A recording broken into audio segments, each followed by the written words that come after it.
Wassail, beautiful people. So it's the, itchy ear immediately. It's the 31st of August, last day of August. I don't know what the significance of that is, but I feel it's something I need to mention. Seeing Thorn passing through a gateway, it could just be a calendar gateway. Also, I shuffled both decks and I noticed just before starting that Poimander is sitting on the top of the deck, so I'm going to put Poimander in between, cut the deck and put him away. I'm wearing a bay leaf with my Poimander symbol.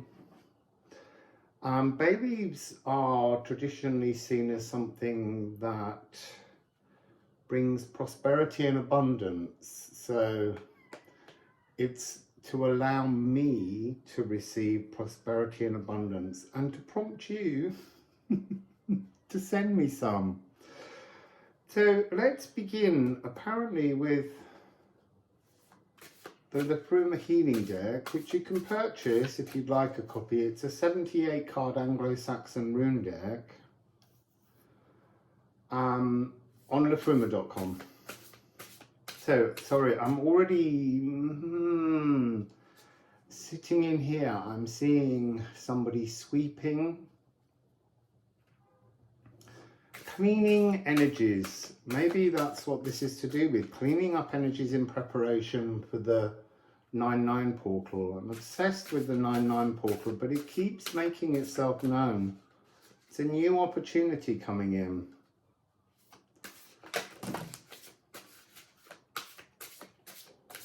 So we have a little pile that has cascaded. Oh, a little pile. So we have Tear. We have Swelchness. We have Geidrung. We have Sunsteder. We have Etbursten. And we have Yana. Now Yana always makes me think that it requires another card. So a little block of 6. So somehow this is an energy of something forming outside of us, but this notion of this sweeping, this clearing of space. So 1737 is Tyr and Sunsteder. So there's some kind of, I feel like there's an alignment coming in with this 9-9 portal. Sunsteder always talks about life force realignment. And for me, life force realignment is about bringing your life force up and far away from the swelchness, the past, and bringing it into the now, bringing it present so that it actually beams from within you rather than some distance away when you were born and your natal charts were set. Swelchness, 5155. So here there's some kind of energy of breaking free from the past. But I want to say there's an absolute creaking tension, because I can hear the kind of, it's almost like you feel as though if you push any further, you'll snap. It's a very understandable energy. It's a distrust in your esoteric consciousness, and I want to say, you see, look, because of the gathering and the spirits around you, Yana, this is the talismanic thread that we weave. But there's something here about, again, we've had this message a while back, guide rinsing, spiritual nannying. So this creaking, you're pulling, you're waiting for something to come through from spirit, your guides, your family, and they're kind of preparing a party for when you become your own spirit guide. That's the message that we have here.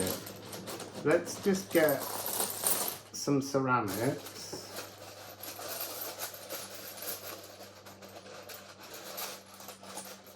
Well, before we get some ceramics, let me just read some keywords. Smelt, which is to melt and to mold. So spiritually, there's this energy of you going into the area, beyond the veil, I was going to say. The veil is coming through to you. It's how you tune yourself to the veil. Your spiritual work on your ancestral inheritances, the swelginess of the radio tuning frequency in all your cells, is done for now. For now, that's interesting that I said for now.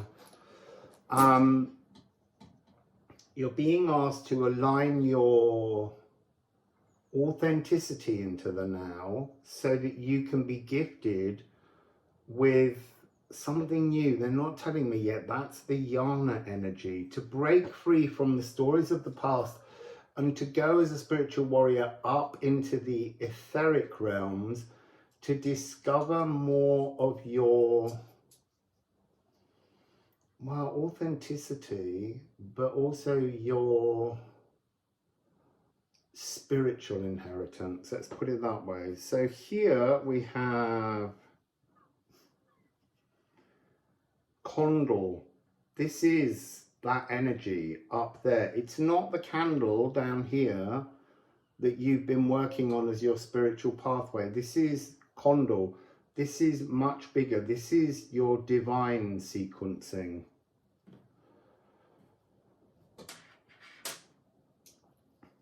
And next we have Perv.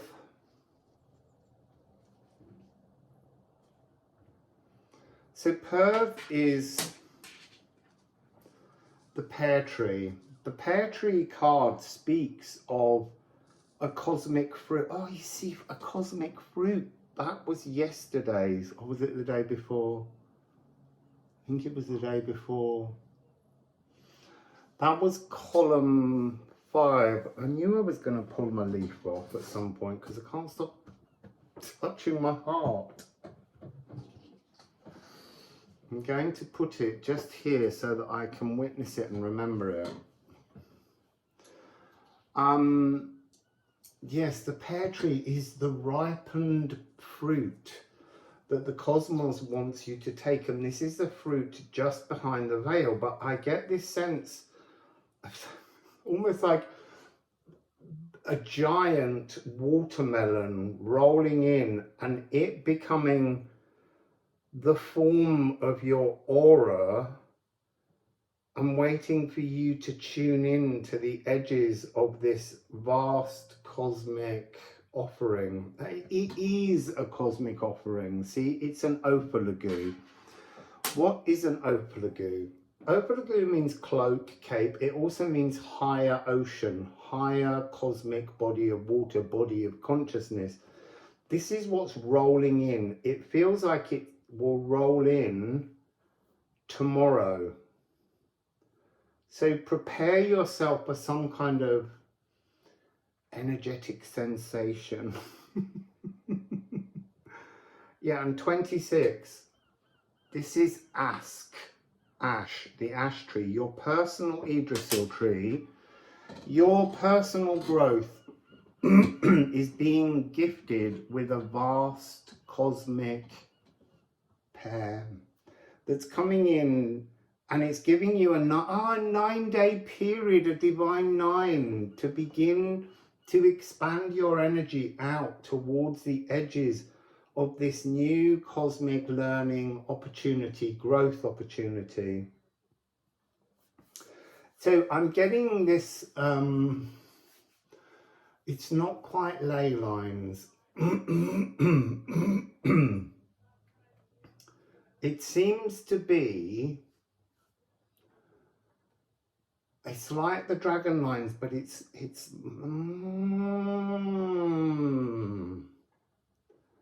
it feels like the reactivation of ancient dragon lines.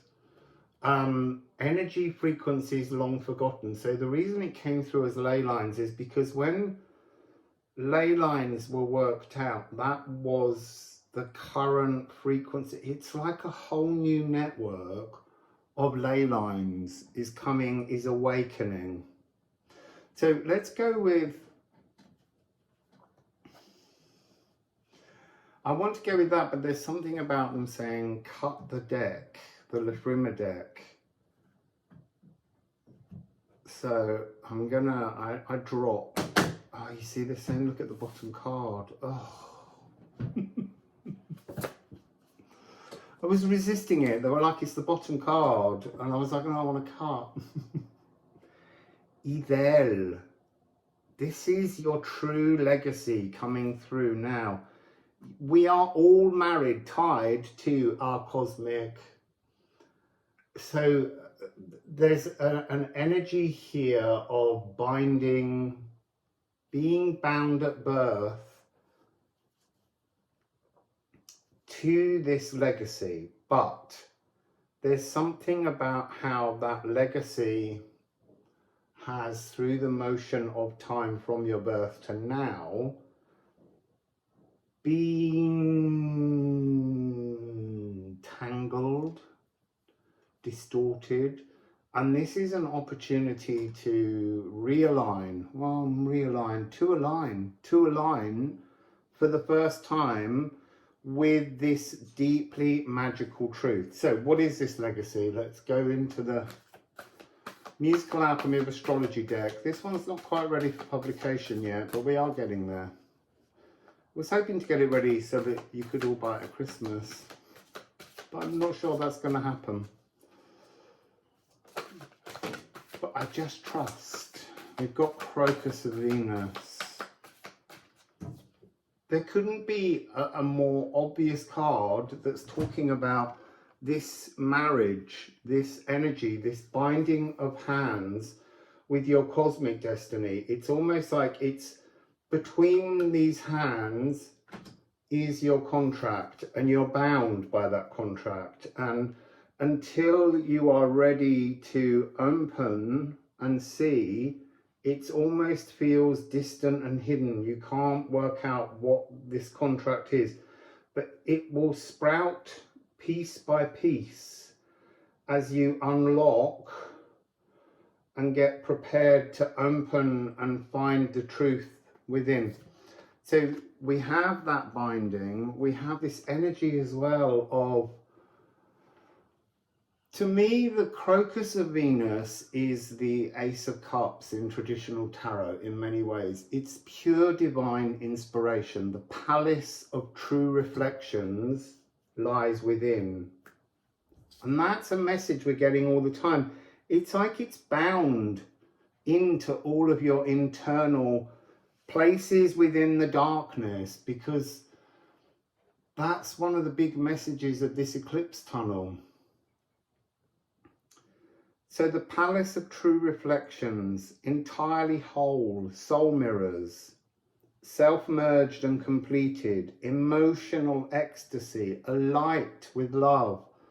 And this is I am me, or I am becoming me. We're all at the moment becoming me, but me, the truth of your inspired mind, is about to roll in as this giant, huge cosmic pear, watermelon, whatever fruit it needs to be for you. But it's rolling in, and you need to become me. Not me, you. The reason we use me is because me is the inspiration. I is the Crocus of Mars, which is something that is actioned in the 3D. This at the moment is talking about a new, authentic possibility, consciousness. Just this deck is just too beautiful. Haumea.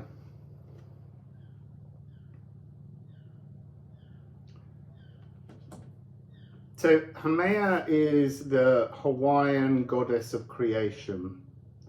Creation is something made real. That's the I. But it has to be made through the me. I am me, I am I. So this is about birthing instinctual trust. This is a moment to learn to trust your own passion, I want to say. There is a very strong energy here of passion.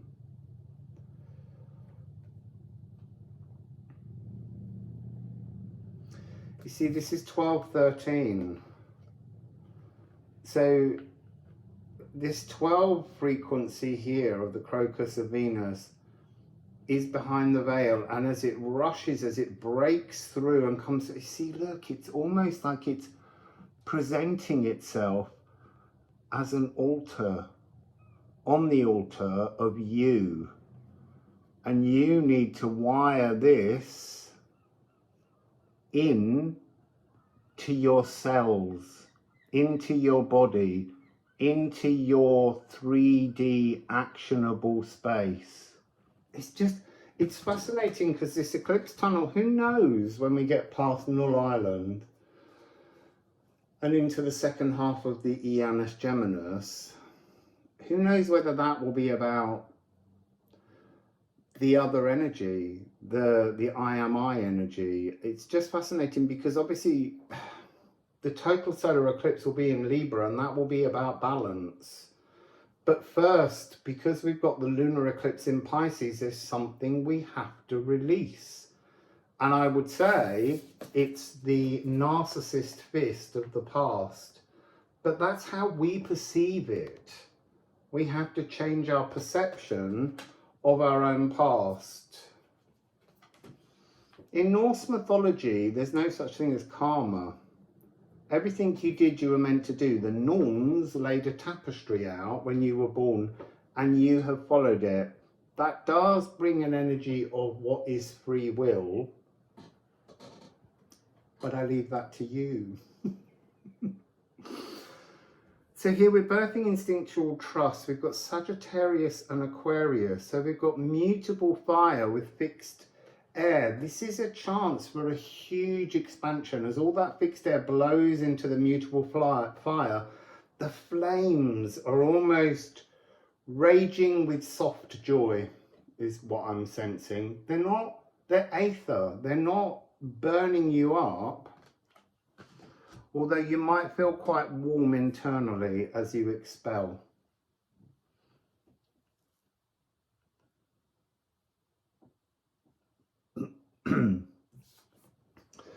Orbit of 284 years, which makes a 14.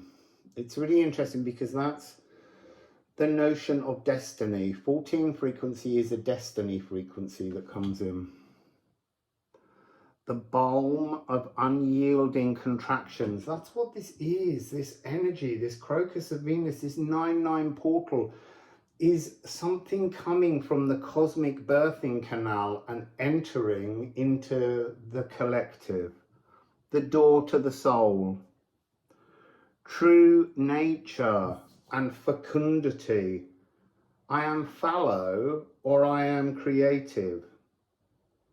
This is the mother of all. Generates timeless, unseasonal harvest. This energy won't leave. It doesn't matter whether you operate with this energy now. You will operate, you will accept, you will hear, you will reach as you scent the pair around you when the Norns said you will do it.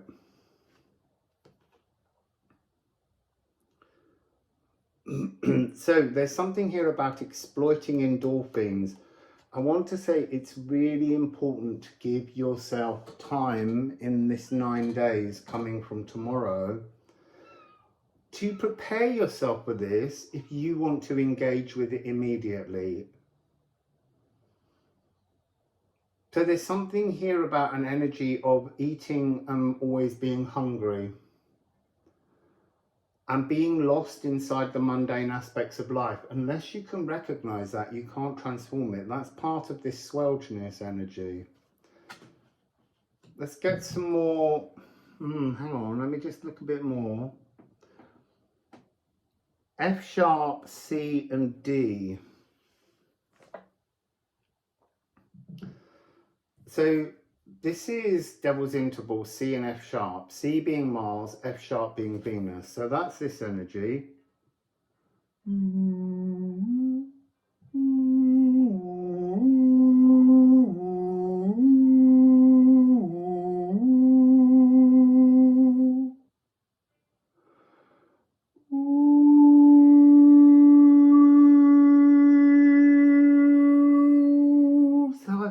That the melody here is talking about taking your heart, joining it to your sacral. That's this energy of the door to the soul.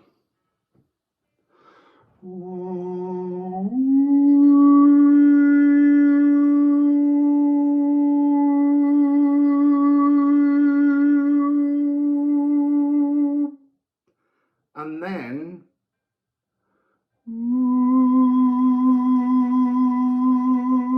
that's the Mars part, but it feels like that's not the important part at the moment. The important part is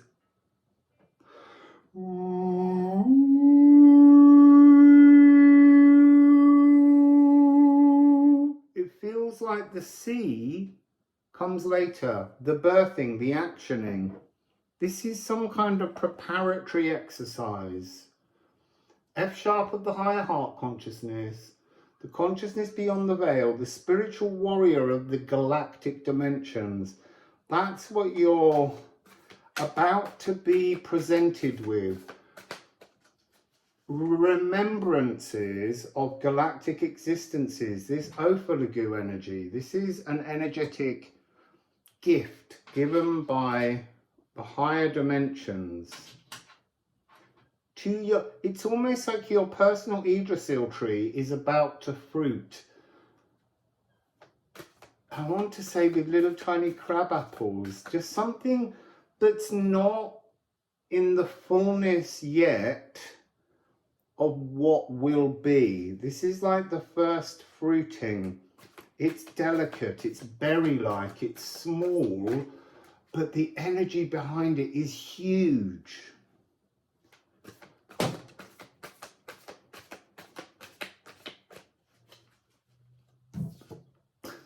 I knew that was coming even before. When I said there's no C, here it is. But this is singular. This is not Crocus of Mars. This is Mars. I am weak, I am powerful. Constructive, adventurous energies. The harvest after all the shadow work.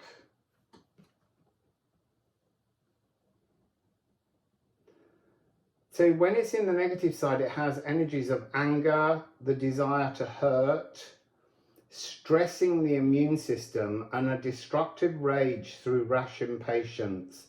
But this is a divine 9. It's an 18.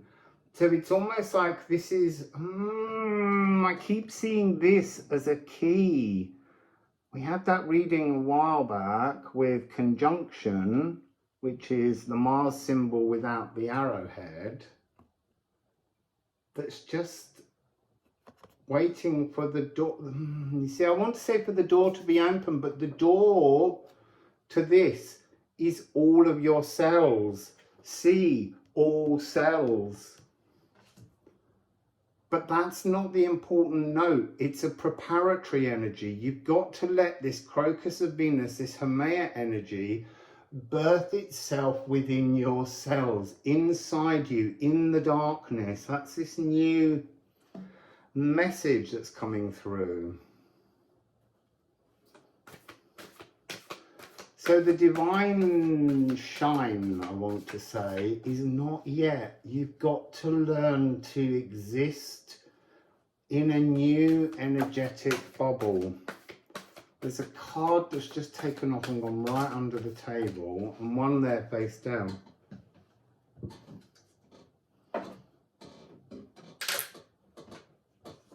It's Moon in Aquarius. I can't get it. Moon in Aquarius. A precipitous outpouring of love. That's the opening of the doors of the Crocus of Venus on the 9/9 portal. That's this energy coming in. Hearing the soul's heart. This is what you're doing. You're hearing the heart of your soul in a way that you've never heard it before because you've translated it through guides. That's the energy. You've been using outside guidance, so you've never truly heard your soul's heartbeat. And water. Look, you can't stop this outpouring. This is the age of Aquarius. This is the dawning of the age of Aquarius. This will happen. This will take shape. Whether you feel into it, whether that's your moment now, it doesn't matter. There's nothing you can do to stop this coming. This is the emotional sluice gates, the empathic deluge, soulful sagacity, knowing something new within the heart of your soul.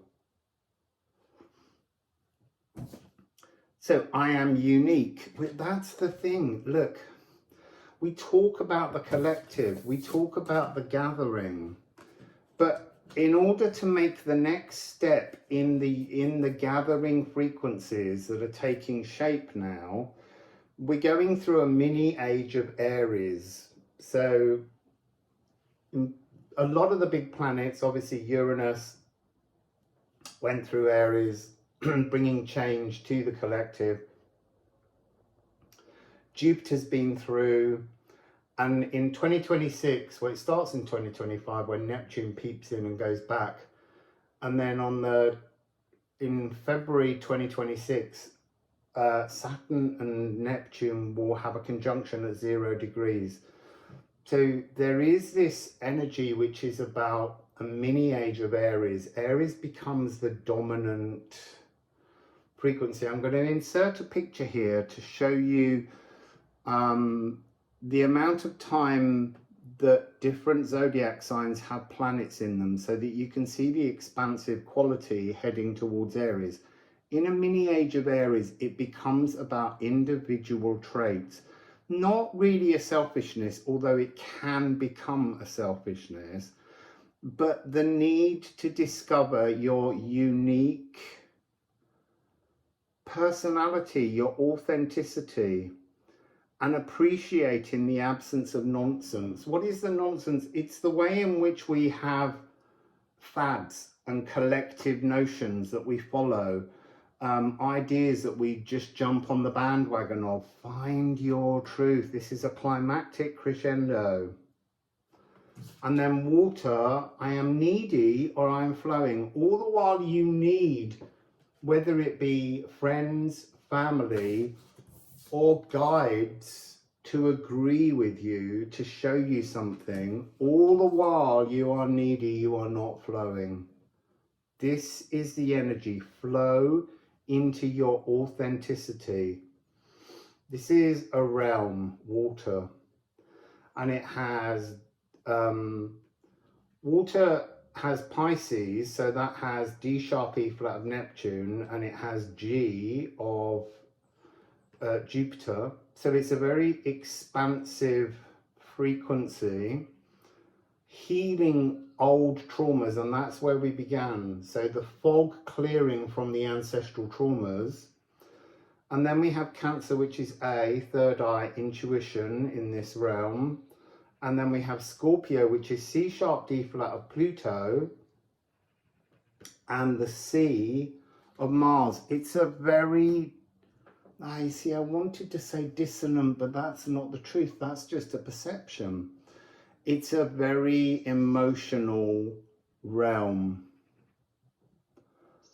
So I want to say Aquafaria to everybody, because I think that this is the Aquafarian gateway somehow. It's Creator gateway, it's Aether gateway. It's giving you the option to understand the cosmos that you created, that resonates somehow inside you through your consciousness attached to your cells in this physical world. So anyway, so that's Aquafaria. Wassail, beautiful people.